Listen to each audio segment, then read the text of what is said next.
दोस्तों इस वीडियो में मैं आपको बताऊंगा बहुत ही इंपॉर्टेंट इलेक्ट्रिकल इंजीनियरिंग के इंटरव्यू के क्वेश्चंस एंड आंसर।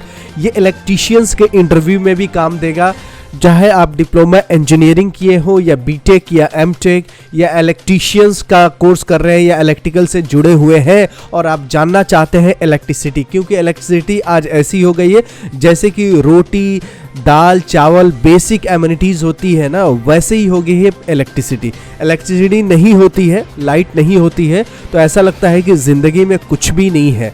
जैसे कि आपके घर पे मोबाइल का चार्ज होना, एलईडी लाइट्स का जलना, या बहुत सारे ऐसे भी काम हो रहे हैं जैसे वॉशिंग मशीन हो गया, एसी फ्रिज से लेके बहुत सारे इलेक्ट्रिकल अप्लायंस, कपड़े का आयरन करना, सब इलेक्ट्रिसिटी से ही हो रहा है।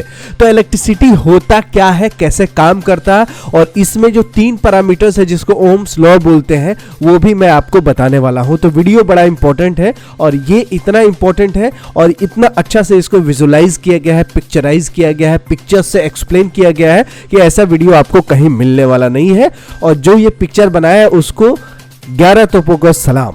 देखिए यहाँ पे एक नाली है या पाइप कह सकते हैं, जिसको वायर भी कह सकते हैं। इसमें एम्पियर निकलना चाहता है और एम्पियर को निकालने में मदद कर रहा है वोल्ट। लेकिन ओम का देखिए, ओम क्या किया हुआ है, इस नाली को चोक कर रहा है, टाइट कर रहा है। यानी अगर ओम पड़ा मजबूत तो एम्पियर को बहने ही नहीं देगा। अगर वोल्ट पड़ा मजबूत तो प्रेशर इतना देगा कि ओम कुछ भी नहीं कर पाएगा और एम्पियर निकल जाएगा।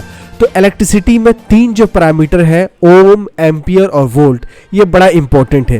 क्वेश्चंस पूछे जाते हैं कि रेजिस्टेंस क्या होता है, इसका इस्तेमाल कहाँ होता है। तो रेजिस्टेंस क्या करता है, करंट के फ्लो करने में अवरोध उत्पन्न करता है, यानी करंट को फ्लो होने नहीं देता है। करंट मतलब करंट क्या, करंट का यूनिट है एम्पियर। एम्पियर को फ्लो नहीं करने देता है। कौन नहीं करने देता है, ये लाल जो डेंजर है, डेंजर का साइन है ओम, ये ओम की वजह से ही करंट फ्लो नहीं हो पाता है। तो रेजिस्टेंस का काम है करंट को फ्लो से रोकना। अब इसका इस्तेमाल क्यों होता है, अगर ये दुश्मन ही है करंट का तो इसको क्यों इस्तेमाल करते हैं। तो देखिए हम लोगों को क्या करना है ना, सर्किट को कंट्रोल करना है। हम लोग चाहते हैं कि ऐसा नहीं कि करंट फ्लो हो तो फ्लो ही होता रहे। हम चाहते हैं कि कभी करंट फ्लो हो, कभी नहीं हो, कभी ज़्यादा हो, कभी कम हो। कभी हम जैसे आप रेडियो सुनते हैं, टेलीविज़न सुनते हैं, गाना सुनते हैं, तो आप चाहते हैं ना कि अपना मनपसंद के वॉल्यूम बढ़ाए या घटाए। कोई बात करता है तो वॉल्यूम कम कर लेते हैं। उसी तरह आप मोबाइल का भी वॉल्यूम बढ़ाते हैं, घटाते हैं। तो आपकी इच्छा अनुसार आप करंट को क्या करते हैं, कंट्रोल करते हैं। तो अपने इच्छा अनुसार करंट को कंट्रोल करना किसके द्वारा होता है, ओम के द्वारा होता है। तो इसका मतलब ओम नहीं है कि करंट का दुश्मन है। ओम आपका साथी है और ज़रूरतमंद है। हम लोग इसके ज़रूरतमंद हैं। यानी ओम का होना बहुत ज़रूरी है सर्किट में कि करंट को कंट्रोल कर पाए कि हमें कितना करंट चाहिए। तो ओम के बारे में पता चल गया कि ओम करंट को अवरोध उत्पन्न करता है, यानी रेजिस्टेंस उत्पन्न करता है, एक तरह से एडमिटेंस उत्पन्न करता है, एक तरह के क्या करता है कि बाधा देता है करंट को फ्लो होने में, कि नहीं हम करंट को बहने ही नहीं देंगे। तो इससे क्या होता है कि हम अपने मन चाह सर्किट में हम जहां भी चाहते हैं, जो भी हमारा रिक्वायरमेंट होता है, जो हमारी इच्छा होती है, जो हमारी डिज़ाइन होती है, एज पर रिक्वायरमेंट होती है, उसके हिसाब से हम करंट को फ्लो करवा सकते हैं with the help of ohm. Resistance की वजह से हम करंट को कंट्रोल कर सकते हैं। एम्पियर, आपको पता है कि एम्पियर फ्लो होगा तभी सर्किट कहा जाएगा कि सर्किट में लाइव है, इसे सर्किट उत्पन्न हो रहा है, मतलब सर्किट में करंट उत्पन्न हो रहा है।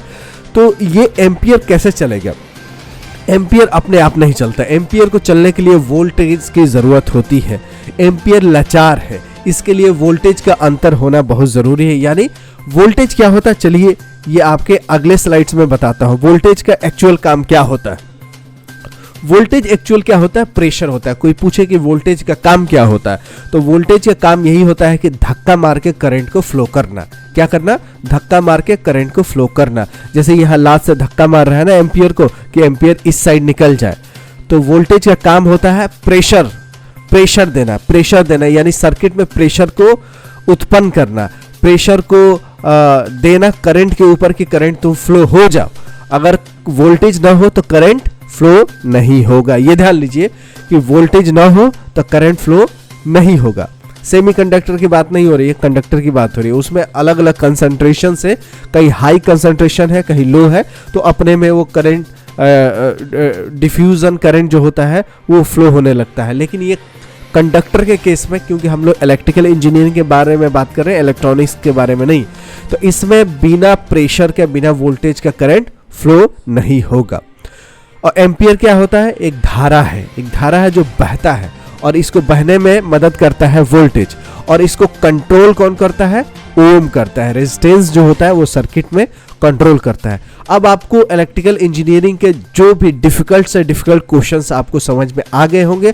अब हम आपको थोड़ा सा एडवांस लेवल ले चलेंगे। पावर क्या होता है कि ये सर्किट में पावर ज़्यादा है, यानी वोल्टेज गुणे करंट, वोल्टेज और करंट को गुणा कर देंगे तो हमें पावर निकल जाएगा। और एसी की बात करते हैं हम लोग, तो P इक्वल टू होता है VI cos फाई। अब cos फाई क्या होता है? फाई जो होता है एंगल होता है, किसके बीच में? वोल्टेज और करंट के बीच में एंगल होता है। अगर सिंपल रेजिस्टेंस की बात करें तो उसमें क्या होता है? cos फाई 0 होता है, तो cos फाई इक्वल टू 1 होता है। तो DC के केस में P इक्वल टू VI ही होता है। लेकिन AC के केस में क्या होता है ना, वोल्टेज और करंट साथ साथ नहीं निकलते हैं। पहले वोल्टेज निकलता है, फिर करंट निकलता है, कहीं कहीं पहले करंट निकलता है, बाद में वोल्टेज निकलता है। तो इन दोनों के बीच में ना कुछ एंगल का लैग हो जाता है, कोई एंगल का गैप हो जाता है।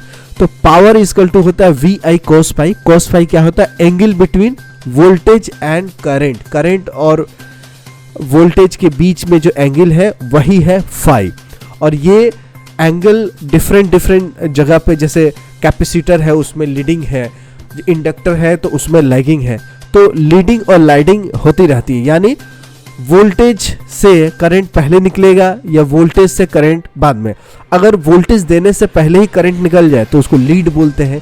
यानी कैपेसिटर केस में क्या होता है? वोल्टेज पहले से ही चार्ज होता है, तो वो कैपेसिटर चार्ज होता है तो उसमें पहले से वोल्टेज होता है, तो बिना वोल्टेज दिए हुए करंट निकलने लगता है, तो उसमें लीडिंग होता है। तो कैपेसिटर के केस में लीडिंग हो, और इंडक्टर के केस में लैगिंग होता है। तो दोनों के बीच में ना, डीसी में दोनों साथ साथ चलते हैं, वोल्टेज और करंट साथ, इसलिए पावर इक्वल टू VI होता है। लेकिन एसी के केस में क्या होता है?